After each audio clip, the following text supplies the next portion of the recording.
Hi students, I am Kishore sir, Vijaya Sadhana. So చాలామంది విద్యార్థులు police డిపార్ట్మెంట్లో పోలీస్ ఎస్ఐలు అంటే police sub inspectors, police constable అవుదాం అనే ఉద్దేశంతో ఉంటారు. సరే నోటిఫికేషన్స్ లేక నోటిఫికేషన్స్ కోసం వెయిట్ చేస్తూ ఉంటారు. అటువంటి వారి కోసం రైల్వే డిపార్ట్మెంట్ కొన్ని వేకెన్సీస్ని రీసెంట్గా అనౌన్స్ చేసింది. ఆర్పిఎఫ్, రైల్వే ప్రొడక్షన్ ఫోర్స్ అనే పేరుతో నోటిఫికేషన్ రిలీజ్ చేసింది. ఒకసారి ఈ వీడియోలో మనం ఆ నోటిఫికేషన్ ఏంటి, ఆ నోటిఫికేషన్ ద్వారా వచ్చే వేకెన్సీస్ ఎన్ని, వాటి క్వాలిఫికేషన్ ఏముండాలి, ఏజ్ ఎంత ఉండాలి, ఎలా అప్లై చేసుకోవాలి, ఎగ్జామ్ ఫీజు ఎంత, ఎగ్జామ్ ప్యాటర్న్ ఏ విధంగా ఉంటుంది, ఆన్లైన్ అప్లికేషన్ లాస్ట్ డేట్స్ ఎప్పుడు, ఇన్ఫర్మేషన్ మొత్తం మీకు అందిద్దాం అనే ఉద్దేశంతో ఈ వీడియో చేయడం జరుగుతుంది. ఒకసారి ఆ నోటిఫికేషన్ ఏంటి, ఇన్ఫర్మేషన్ మొత్తం చూద్దాం మీకోసం. So railway production force RPF అని చెప్పేసి అంటే అందులో కానిస్టేబుల్స్ అలా ఎస్ఐ వేకెన్సీస్తో ఒక నోటిఫికేషన్ రిలీజ్ చేశారు. ప్రజెంట్ మీ అందరి కోసం నోటిఫికేషన్ రెడీగా మార్కెట్లో ఉంది. మీరు ఈరోజే అప్లై చేసుకోవచ్చు. ఒకసారి వివరాల్లోకి మనం ముందుకు వెళ్ళామనుకోండి, అసలు వేకెన్సీస్ ఎన్ని ఉన్నాయి, సో ఎస్ఐ వేకెన్సీస్ ఎన్ని, పీసీ కానిస్టేబుల్ వేకెన్సీస్ ఎన్ని ఉన్నాయి ఒకసారి చూద్దాం. ఈ రైల్వే రిక్రూట్మెంట్ బోర్డు ద్వారా వచ్చిన నోటిఫికేషన్ అన్నమాట ఆర్పిఎఫ్. సో ఇందులో recruitment of sub inspector and constable in RPF and RPSF అని చెప్పేసి నోటిఫికేషన్ ఇచ్చారు. ఇందులో అసలు వేకెన్సీస్ ఎన్ని ఉన్నాయి ఒకసారి చూద్దామండి. ఇందులో సబ్ ఇన్స్పెక్టర్స్, ఎస్ఐస్ ఇవి వచ్చేసి ఒక 452 వేకెన్సీస్తో నోటిఫికేషన్ని రిలీజ్ చేస్తున్నారు. అలానే కానిస్టేబుల్స్ ఇది 4208 వేకెన్సీస్తో కానిస్టేబుల్ నోటిఫికేషన్స్ని రిలీజ్ చేస్తున్నారు. అయితే వేకెన్సీస్ ఎస్ఐస్, సబ్ ఇన్స్పెక్టర్స్ వచ్చేసి 452 వేకెన్సీస్, కానిస్టేబుల్ వచ్చేసి 4208 వేకెన్సీస్. చాలామంది ఏంటంటే ఆ వేకెన్సీస్ని బేస్ చేసుకొని అప్లై చేద్దాము, వేకెన్సీస్ ఎక్కువగా ఉంటే అప్లై చేద్దాం, వేకెన్సీస్ తక్కువగా ఉన్నప్పుడు మనకు ఆ జాబు రాదు, అప్లై చేసే ఉద్దేశం కూడా ఉన్నా తక్కువ ఉన్న వేకెన్సీస్ జాబు రాదు అన్న ఉద్దేశంతో చాలామంది అప్లికేషన్ కూడా అప్లై చేయరు. అయితే ఏంటంటే అసలు వేకెన్సీస్ గురించి మీరు ఆలోచించొద్దండి. ఉన్న వేకెన్సీస్ ఎన్ని, గత జరిగిన ఎగ్జామినేషన్స్లో ఎంత కట్ ఆఫ్ నిర్ణయిస్తే వాళ్ళు జాబ్ పొందారు, ఉన్న వేకెన్సీస్ని బట్టి కాంపిటీషన్ ఏ విధంగా ఉంది, మనకి ఎన్ని మార్క్స్ వస్తే సక్సెస్ అవుతాం, ఒక అవగాహనకు వచ్చి అన్ని మార్క్స్ సాధించే విధంగా మనం పూర్తి స్థాయిలో ప్రిపరేషన్ చేసుకుంటే చాలా బెస్ట్ అండి. ఇప్పుడు సపోజ్ మనకి ఎగ్జామినేషన్లో ఒక 80% మార్క్స్ రావాలి.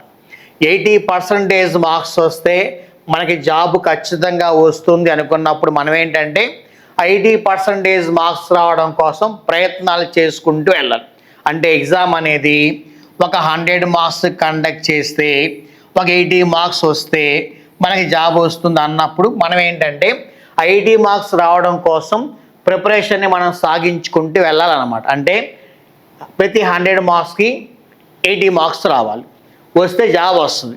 మన ఎగ్జామినేషన్కి వెళ్ళాం, ఒక పోస్టే అక్కడ ఉంది, మనమే ఎగ్జామ్ రాస్తున్నాం, మనం రాసే ఎగ్జామినేషన్లో ఈ మార్క్స్ వచ్చాయనుకోండి ఈ జాబ్ ఖచ్చితంగా మనకే వస్తుంది, ఈ మార్క్స్ రావనుకోండి ఈ జాబ్ మనకి రాదు అన్న వేలు ఎన్ని మార్క్స్ వస్తే ఎంత కట్ ఆఫ్ మనం దాటితే మన జాబు పొందగలం అనుకుంటామో అన్ని మార్క్స్ వచ్చే విధంగా ప్రిపరేషన్ ఉన్నప్పుడు వేకెన్సీస్ 400 ఉన్నా 4000 ఉన్నా మనకు జాబ్ వచ్చే అవకాశం ఉంటుంది. ఓకేనా, మన తర్వాత వాటి గురించి మనం డిస్కస్ చేద్దాం ప్రిపరేషన్ గురించి. ప్రస్తుతం ఏంటంటే ఉన్న వేకెన్సీస్ ఇలా అండి. ఎస్ఐస్, సబ్ ఇన్స్పెక్టర్ వేకెన్సీస్ వచ్చేసి 452 ఉన్నాయి, కానిస్టేబుల్ వచ్చేసి 4208 వేకెన్సీస్తో నోటిఫికేషన్ ఆల్రెడీ వచ్చి ఉంది. ఇవి వేకెన్సీస్ ఇన్ఫర్మేషన్ అన్నమాట. Next age limit. So age వచ్చేసి యాజ్ ఆన్ 1/7/2021 2024. ఈ డేట్కి సబ్ ఇన్స్పెక్టర్స్ అయితే 20 to 28 ఇయర్స్ అండి. సో కానిస్టేబుల్ అయితే 18 to 28 ఇయర్స్ అండి. ఇది ఏజ్ లిమిట్. అంటే మినిమం ఏజ్ 20. ఇంకా 20 అంటే 20 ఇయర్స్ నిండిపోయి ఉండాలి, 21 ఎంటర్ అయి ఉండాలి. గమనించండి, 20 ఇయర్స్ నిండిపోయి ఉండాలి ఏజ్. 28 ఇయర్స్ నిండకూడదు, 28 ఇయర్స్ లోపు ఉండాలి. ఇది సబ్ ఇన్స్పెక్టర్స్కి ఏజ్ లిమిట్. నెక్స్ట్ కానిస్టేబుల్కి 18 నుంచి 28 ఇయర్స్ వరకు. 18 నిండిపోయి ఉండాలి, 28 నిండకూడదు అండి. ఇవి ఏజ్ లిమిట్. ప్రీవియస్ ఏజ్ ఇంకా తక్కువ ఉండేది. ఎస్ఐకి ప్రీవియస్ 25 ఇయర్స్ ఏజ్ ఉండేది.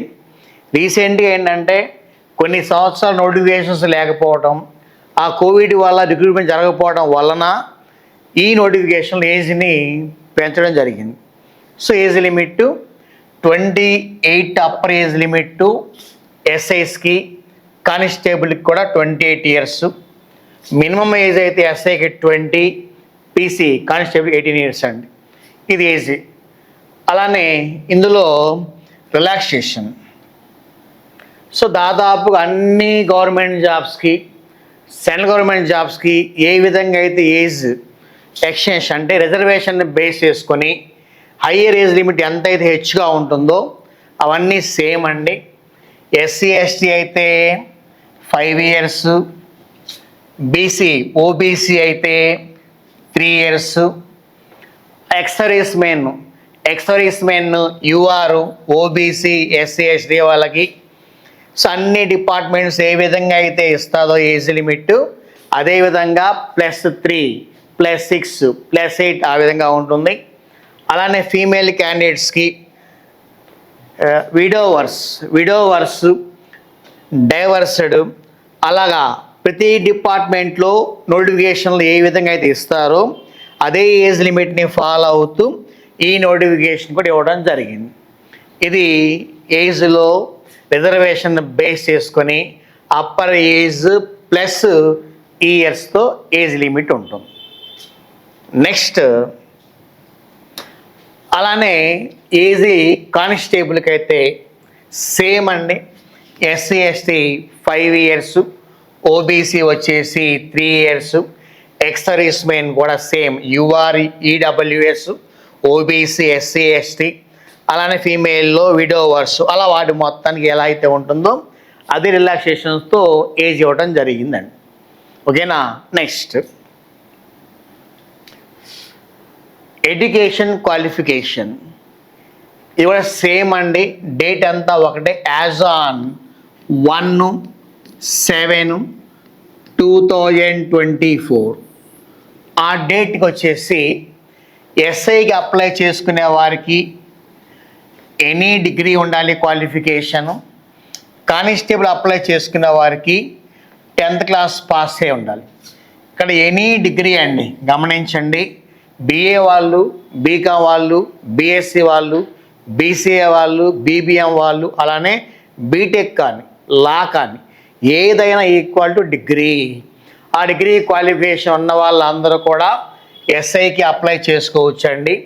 10th క్లాస్ పాస్ అయిన అందరూ కూడా కానిస్టేబుల్కి అప్లై చేసుకోవచ్చు. మీరు గమనించండి, స్టేట్ గవర్నమెంట్కి సంబంధించిన కానిస్టేబుల్ వేకెన్సీస్ అయితే ఖచ్చితంగా ఇంటర్మీడియట్ పాస్ అయి ఉన్న వాళ్ళు మాత్రమే ఎలిజిబుల్ అండి. ఓకేనా. ఓన్లీ ఈ రైల్వే ఆర్పిఎఫ్కి సంబంధించి ఈ కానిస్టేబుల్ వేకెన్సీస్కి మాత్రం ఓన్లీ 10th క్లాస్ పాస్ అయిన వాళ్ళు మాత్రం అర్హులు. ఓకేనా. సో 10th క్లాస్ పాస్ అయి ఉన్న వాళ్ళకి మంచి అవకాశం. చాలామంది ఏంటంటే ఇంటర్మీడియట్ డిస్కంటిన్యూ చేసి ఇంటర్మీడియట్ ఫెయిల్ అయ్యి ఇంటర్మీడియట్ క్వాలిఫికేషన్తోనే కానిస్టేబుల్ జాబ్ వస్తుంది, 10th రాదు కదా అన్న వేలే ఉంటారు చాలామంది. అటువంటి వారి కోసం ఏంటంటే మీకు ఇబ్బంది లేకుండా ఈ ఆర్పిఎఫ్లో వచ్చేసి 10th క్లాస్ క్వాలిఫికేషన్ మీద మాత్రం ఈ పోస్ట్ని అప్లై చేసుకునే అవకాశం ఉంటుంది. సో డిగ్రీ ఉన్న వాళ్ళు ఏంటంటే కానిస్టేబుల్ అప్లై చేసుకోవచ్చు, ఎస్ఐ కూడా అప్లై చేసుకోవచ్చు. సో ఇవి qualification. Inspectors any degree, constable 10th pass. ఓకేనా. నెక్స్ట్ అలానే ఎగ్జామినేషన్ ఫీజు మనం అప్లై చేస్తాం కదా. ఎలా అప్లై చేస్తామంటే ఆన్లైన్లో అప్లై చేస్తాం.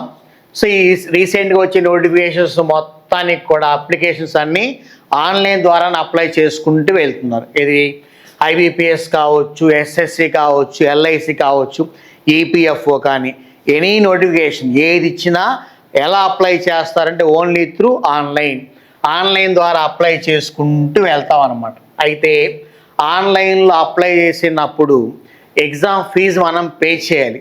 ఎగ్జామ్ ఫీ డీటెయిల్స్ మొత్తం వచ్చేసి ఈ విధంగా ఉంటాయి. ఇందులో వచ్చేసి for all candidates except categories mentioned below at serial number 2 అంటే సింపుల్ చెప్పాలంటే యూఆర్ అన్రిజర్వ్కి నెక్స్ట్ ఓబీసీ ఎవరైతే ఉన్నారో వీరికి ఫీ వచ్చేసి 500 రూపీస్ మనం ఫీజు పే చేయాలండి.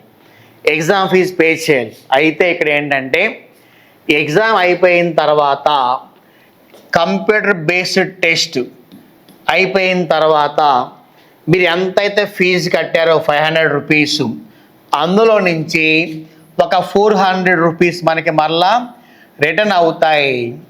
అప్లికేషన్ అప్లై చేసే సమయానికి మీరేంటంటే మీ డీటెయిల్స్ మొత్తం అందులో అనౌన్స్ చేయాలి, మెన్షన్ చేయాలి. మీ బ్యాంక్ అకౌంట్ నెంబర్ ఎంత, బ్యాంక్ ఐఎఫ్ఎస్సి కోడ్ ఎంత, ఇన్ఫర్మేషన్ మొత్తం అక్కడ ఇవ్వాలి. అప్లికేషన్లో కాలమ్స్ ఉంటాయి మొత్తం, అవన్నీ ఫిలప్ చేశారనుకోండి మీరు కట్టే ఫీజులో నుంచి మళ్ళీ బ్యాక్ అవుతాయి. ఒక 400 రూపీస్ మీకు రిటర్న్ అవుతుంది, గమనించండి అందరూ.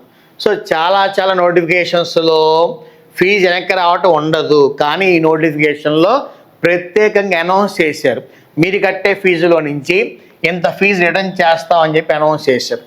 ఆ రిమైనింగ్ అంటే ఎస్సీ వాళ్ళు, ఎస్టీస్, ఎక్స్ సర్వీస్ మెన్, ఇలా ఫీమేల్స్ ఈ అందరికి వచ్చేసి ఫీజు ఓన్లీ 250 రూపీస్ మాత్రమే ఎగ్జామ్ ఫీజు. అయితే వీరందరికి వచ్చేసి ఎంతైతే ఫీజు పే చేస్తారో ఆ ఫీజు మొత్తం మళ్ళీ రిటర్న్ అవుతుంది. ఇప్పుడు ఎగ్జామ్ అయిపోయింది, గమనించండి, ఎగ్జామ్కి ఎవరైతే అప్పేర్ అవుతారో ఎగ్జామ్ రాసిన తర్వాత ఎగ్జామ్ రాసిన వారందరికీ ఈ రిజర్వేషన్ వాళ్ళకి మీ కట్టిన ఫీజు మొత్తం రిటర్న్ అవుతుంది, అది గమనించండి. సో ఆన్లైన్లో అప్లికేషన్ అప్లై చేసేటప్పుడు కొంతమంది ఏంటంటే మొబైల్స్లో ఇంట్లో ల్యాప్టాప్స్లో అప్లై చేసుకుంటూ ఉంటారు. కొంతమంది ఆ సౌకర్యం లేక, కొంత అవగాహన లేక మార్కెట్లో నెట్ సెంటర్స్కి వెళ్ళి అప్లై చేస్తూ ఉంటారు. అక్కడ ప్రత్యేకించి వాళ్ళకి చెప్పండి, బ్యాంక్ డీటెయిల్స్ మొత్తం మీ ఓన్గా ఉన్నవే ఇస్తే అమౌంట్ మొత్తం మీకు బ్యాక్ అవుతాయి. నెట్ సెంటర్ వాళ్ళు ఇచ్చారనుకోండి అమౌంట్ అంతా వాళ్ళ ఎక్కడికి వెళ్ళిపోతుంది, అది మీరు గమనించుకోవాలి. మీ అకౌంట్ డీటెయిల్స్ మొత్తం తీసుకెళ్ళి అప్లై చేసుకుంటే మీ కట్టే ఫీజు మొత్తం మరలా మీకు రిటర్న్ అవుతుంది. సో ప్రజెంట్ ఫీ అయితే 500 రూపీస్, అన్రిజర్వ్ ఓబీసీ వారికి 250 రూపీస్, రిమైనింగ్ ఆల్ పర్సన్స్కి అనమాట. ఇది ఫీ సంబంధించిన ఇన్ఫర్మేషన్ అనమాట. నెక్స్ట్ సెలక్షన్ ప్రొసీజర్, ఏ విధంగా సెలెక్ట్ చేస్తారు. సో కొన్ని విధానాలు ఇచ్చారు. మొత్తం ప్యాటర్న్ వచ్చేసి మొత్తం 3 స్టేజెస్లో ఉంటుంది.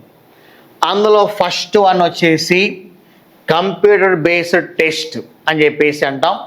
సెకండ్ వన్ వచ్చేసి PET physical efficiency test. Third one వచ్చేసి పిఎంటీ ఫిజికల్ మెజర్మెంట్ టెస్ట్ అని చెప్పేసి అంటాం. ఫస్ట్ వచ్చేసి కంప్యూటర్ బేస్డ్ ఎగ్జామ్.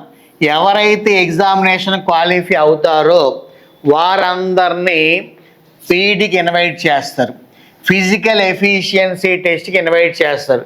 ఎవరైతే ఈ ఎగ్జామ్ ఇది కూడా క్వాలిఫై అవుతారో వారి మొత్తాన్ని పిఎంటీ ఫిజికల్ మెజర్మెంట్ టెస్ట్కి ఇన్వైట్ చేస్తారు.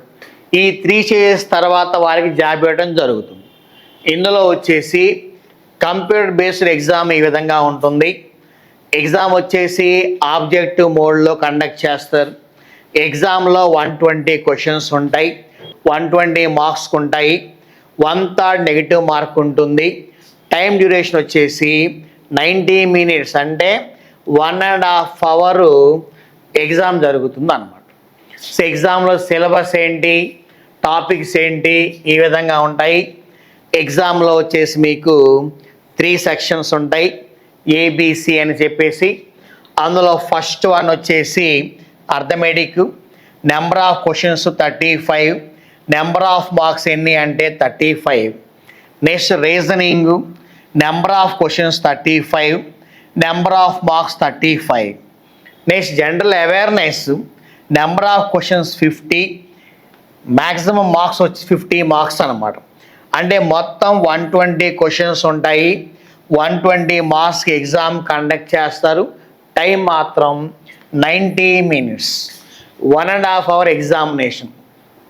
సో ఎగ్జామ్ ఎవరైతే క్వాలిఫై అవుతారో వారి మొత్తాన్ని సెకండ్ స్టేజ్కి ఇన్వైట్ చేస్తారు. అంటే సెకండ్ స్టేజ్ ఎగ్జామినేషన్ కాదండి, ఓన్లీ ఫిజికల్ ఎఫిషియన్సీ టెస్ట్. గమనించండి, మీరు స్టేట్ గవర్నమెంట్లో ఎస్ఐ నోటిఫికేషన్ వచ్చింది అనుకోండి, ఓకేనా. అందులో మీకు ఎలా ఉంటుంది అంటే ఫస్ట్ ఎగ్జాము ప్రిలిమ్స్ కండక్ట్ చేస్తారు. ఎవరైతే ఆ ఎగ్జామినేషన్ మొత్తం క్వాలిఫై అవుతారో నెక్స్ట్ అక్కడి నుంచి మెయిన్స్ కండక్ట్ చేస్తారు. ఆ ఎగ్జామ్ ఎవరైతే క్వాలిఫై అవుతారో అక్కడి నుంచి పీఈటీ, పిఎంటీ ఉంటాయి, ఓకేనా. ఒక్కోసారి ఏంటంటే ప్రిలిమ్స్ కండక్ట్ చేసిన తర్వాత ఫిజికల్ ఈవెంట్స్ మొత్తం కండక్ట్ చేసి క్వాలిఫై అయిన వాళ్ళకి మళ్ళీ మెయిన్స్ పెడతారు. అంటే స్టేజెస్ బాగా పెరుగుతూ ఉంది. ఇది చాలా ఈజీగా మీరు ఎస్ఐ అయిపోవచ్చు అండి, ఓన్లీ సింగిల్ ఎగ్జామ్. ఈ ఎగ్జామ్ రాసి ఇందులో బాగా మార్క్స్ తెచ్చుకుంటే, ఫిజికల్ ఎఫిషియన్సీ మీకు బాగుంటే మీకు జాబ్ వచ్చినట్టు. అంటే చెప్పే పాయింట్ ఏంటంటే మన స్టేట్ గవర్నమెంట్కి సంబంధించిన ఎస్ఐ అవ్వాలి, కానిస్టేబుల్ అవ్వాలి అంటే కష్టం. దేంతో ఆర్ఆర్బీతో కంపేర్ చేసుకుంటే. సో రైల్వేలో ఎస్ఐ అవ్వటం, కానిస్టేబుల్ అవ్వడం చాలా ఈజీ స్టేట్ గవర్నమెంట్తో కంపేర్ చేసి. గమనించండి, ఇది మంచి అవకాశం, మీరు ఉపయోగించుకుంటే బెస్ట్, ఈజీగా మీరు సక్సెస్ అవ్వచ్చు అన్నమాట. నెక్స్ట్ ఫిజికల్ ఎఫిషియన్సీ టెస్ట్ చెప్పే కదా, ఎవరైతే కంప్యూటర్ బేస్డ్ ఎగ్జామ్ క్వాలిఫై అవుతారో వారి మొత్తాన్ని సెకండ్ స్టేజ్గా ఈ పీఈటీకి ఇన్వైట్ చేస్తారు. దీంట్లో వచ్చేసి మేల్ క్యాండిడేట్స్కి అయితే ఎలా ఉండాలి, ఫీమేల్కి ఎలా ఉండాలి ఇందులో ఇచ్చాం. ఇందులో వచ్చేసి ఫస్ట్ ఇక్కడ 1600 మీటర్స్ రన్నింగ్ అండి. ఇది 6.5 మినిట్స్, 6 మినిట్స్ 30 సెకండ్స్లో వచ్చేసి ఈవెంట్ని కంప్లీట్ చేయాలి. నెక్స్ట్ వన్ వచ్చేసి లాంగ్ జంప్ అండి, 12 feet long jump. High jump వచ్చేసి 3 ఫీట్ 9 ఇంచెస్ అండి, 3 ఫీట్ 9 ఇంచెస్ అంటే మొత్తం 45 ఇంచెస్ అన్నమాట మొత్తం. ఇది హై జంప్ అవుతుంది.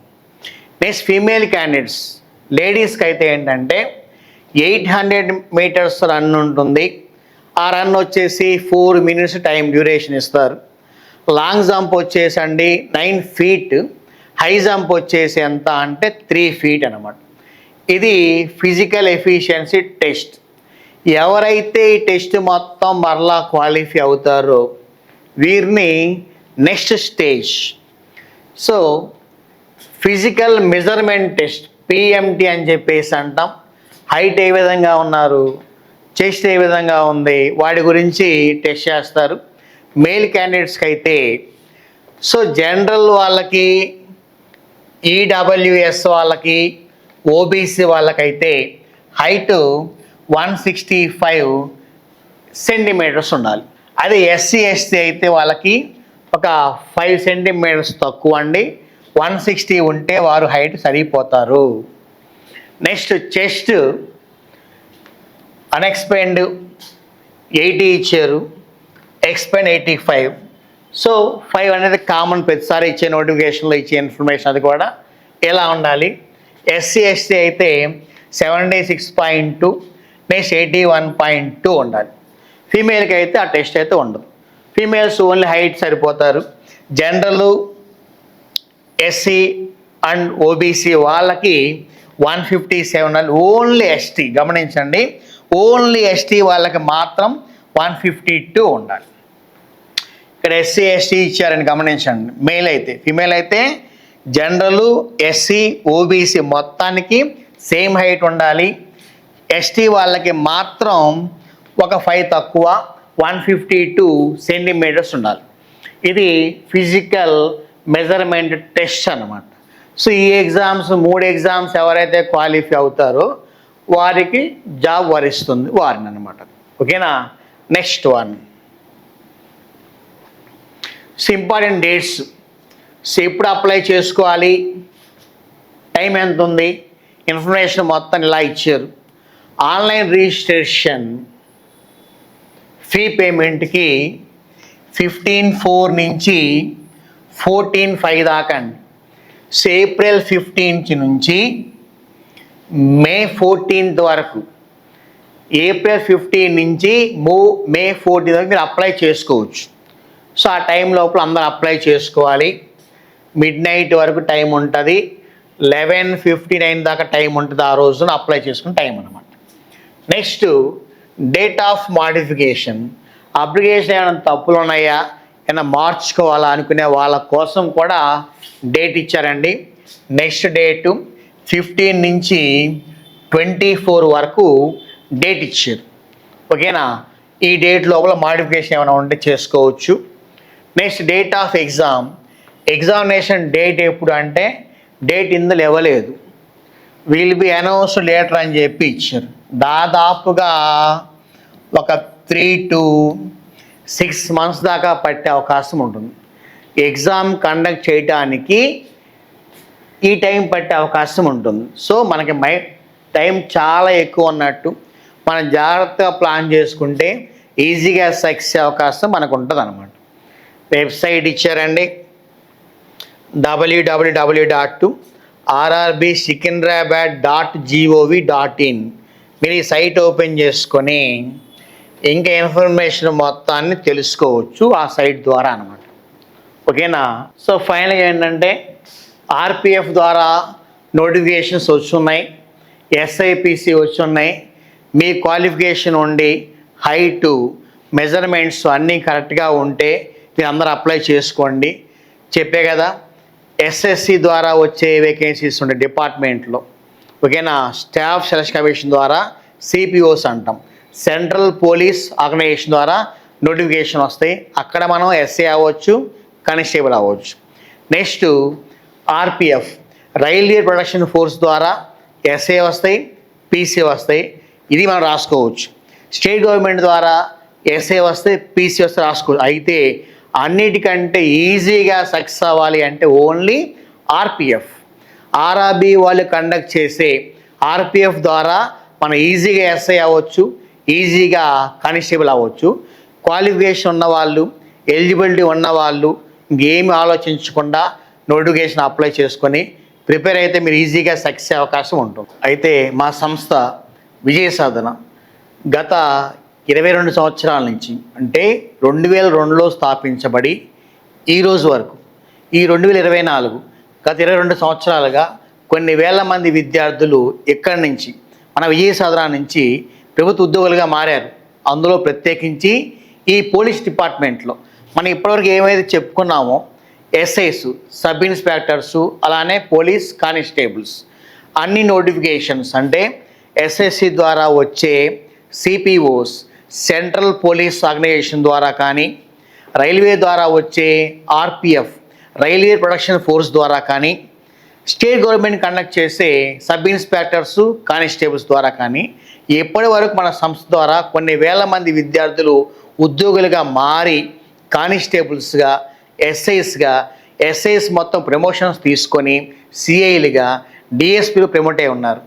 సో మీరు కూడా ఈ ఆర్పిఎఫ్ ద్వారా వచ్చిన వేకెన్సీస్ ఏవైతే ఆర్పిఎఫ్ ఎస్ఐలు, ఆర్పిఎఫ్ కానిస్టేబుల్స్ ఉన్నాయో మీరందరూ అప్లై చేసుకొని పూర్తిగా కష్టపడి సక్సెస్ అవ్వాలని చెప్పి మనస్ఫూర్తిగా కోరుకుంటా ఉన్నాం. మీకు ఏమైనా డౌట్స్ ఏవైనా వస్తాయి అంటే మా సంస్థలో బ్యాచెస్ ఎప్పుడు స్టార్ట్ అవుతున్నాయి, ఫీ స్ట్రక్చర్స్ ఏ విధంగా ఉంటాయి, ఎగ్జామ్స్ ఎలా కండక్ట్ చేస్తాం, కోర్స్ వివరాలు మీకు ఏమి కావాలన్నా సరే డిస్ప్లే మీద మా నెంబర్స్ మొత్తం డిస్ప్లే అవుతూ ఉన్నాయి. వాటికి కాల్ చేయండి, ఇన్ఫర్మేషన్ తెలుసుకోండి. అందరూ అప్లై చేసి ఈ సాధనలో జాయిన్ అయ్యి సక్సెస్ అయ్యి ఎస్ఐలుగా కానిస్టేబుల్గా మారాలని చెప్పేసి మనస్ఫూర్తిగా కోరుకుంటా ఉన్నాం. ఓకే అండి, అందరూ అప్లై చేసుకోండి. మీకు డౌట్స్ ఏవైనా ఉన్నా ఖచ్చితంగా మా సంస్థకు కాల్ చేసి డౌట్స్ మొత్తం క్లారిఫై చేసుకోండి. సో మీరు అందరూ సక్సెస్ అవ్వాలని చెప్పేసి మనస్ఫూర్తిగా కోరుకుంటూ ఉన్నాం. ఓకే అండి, ఆల్ ది బెస్ట్.